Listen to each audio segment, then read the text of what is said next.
ഹ്യൂമൻസിൻ്റെ attention span ഡോഗ്സിനെക്കാട്ടിലും കുറഞ്ഞുകൊണ്ടിരിക്കുന്ന കാലത്ത് ഈ കുറഞ്ഞ സമയത്തിന് കുറച്ചധികം കാര്യങ്ങൾ പറയാനുണ്ട്. ഒരു ആക്സിഡൻറ്റ് ഉണ്ടായി കഴിയുമ്പോഴത്തേക്കും മാത്രമേ നിങ്ങളുടെ ഡോഗിന് എന്തുമാത്രം പവർ ഉണ്ട് എന്നുള്ളത് നിങ്ങൾ കാണത്തുള്ളൂ. അത് നിങ്ങൾ അത്രമാത്രം പേടിപ്പെടുത്തുന്ന ഒന്നായിരിക്കും. അന്നേ നിങ്ങൾ ഇതിനെപ്പറ്റി ആലോചിക്കത്തുള്ളൂ. അപ്പോൾ എങ്ങനെ ഡോഗിനെ സോഷ്യലൈസ് ചെയ്യിപ്പിക്കാം? സോഷ്യലൈസ് ചെയ്യിപ്പിക്കാൻ വേണ്ടി ഉപയോഗിക്കുന്ന സ്ഥലം, അതാണ് ഏറ്റവും ഇമ്പോർട്ടൻറ്റ്. അതൊരു വലിയ സ്പേസ് ആയിരിക്കണം. അതൊരു ന്യൂട്രൽ സ്പേസ് ആയിരിക്കണം. അവൻ്റെ സ്വന്തം സ്ഥലം ആയിരിക്കുന്നുണ്ട്. അവൻ്റെ സ്വന്തം സ്ഥലത്തിൽ അവൻ അത്രമാത്രം ഡിഫെൻസീവും പ്രൊട്ടക്റ്റീവും ആയിരിക്കും. ചെറിയ സ്ഥലമാണെന്നുണ്ടെങ്കിൽ അവന് കോർണർ ചെയ്യപ്പെട്ട് മറ്റു ഡോഗിനെ അവൻ കടിക്കും.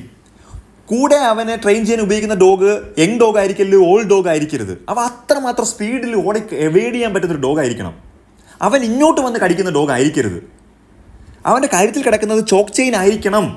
ഹാർനസ് ഇടാം. നല്ല കമാൻഡ് അനുസരിക്കുന്ന ഡോഗാണെന്നുണ്ടെങ്കിൽ ഇടാം. വീട്ടിൽ അവൻ്റെ പേഴ്സണൽ സ്പേസിൽ അവൻ കോളർ ഇടാതെയോ ഹാർനസ് ഉപയോഗിച്ചോ എങ്ങനെയോ നടന്നോട്ടെ. പക്ഷേ വെളിയിൽ വേറൊരു ഡോഗുള്ള സ്ഥലത്തോട്ട് ഇറങ്ങുമ്പോഴത്തേക്കും നിങ്ങൾക്ക് കോൺഫിഡൻസ് ഇല്ല, അവൻ കമാൻഡ് അനുസരിക്കത്തില്ല എന്നുണ്ടെന്നുണ്ടെങ്കിൽ ചോക്ക് ചെയിൻ അല്ലാതെ വേറെ ഏതാണെന്നുണ്ടെങ്കിലും അവന് കടിച്ച് പൊട്ടിച്ച് അവന് പോകാൻ പറ്റും. അല്ലെങ്കിൽ ഹാർനസ് ആണെന്നുണ്ടെങ്കിൽ നിങ്ങൾ മാർക്കറ്റ് ചെയ്ത് ഇൻസ്റ്റാഗ്രാമിൽ കാണുന്ന ഡിസൈനർ ആയിട്ടുള്ള സാധനങ്ങൾക്കൊന്നും അതിനെ ഹോൾഡ് ചെയ്യാൻ, ഈ പുള്ളിങ് പവറിനെ ഹോൾഡ് ചെയ്യാനുള്ള ശക്തിയൊന്നുമില്ല. ഡോഗ് ഒന്ന് തിരിഞ്ഞ് ബാക്കിലോട്ട് വലിഞ്ഞ് അതിൻ്റെ അകത്തുനിന്ന് ഊരിപ്പോയിട്ട് ഉണ്ടാകുന്ന ആക്സിഡൻസിനെയും കാട്ടിലും വളരെ കുറവാണ് ഈ ചോക്ക് ചെയിൻ കാരണം ഉണ്ടാകുന്ന ഇഞ്ചുറി. പുള്ളിങ് പ്രോത്സാഹിപ്പിക്കാനുള്ള ഹാർനസ് അല്ല, പുള്ളിങ് അവോയ്ഡ് ചെയ്യാൻ വേണ്ടിയുള്ള ട്രെയിനിങ് ആണ് കൊടുക്കേണ്ടത്. Love you. വേറെ വീഡിയോ കാണാം. ബൈ.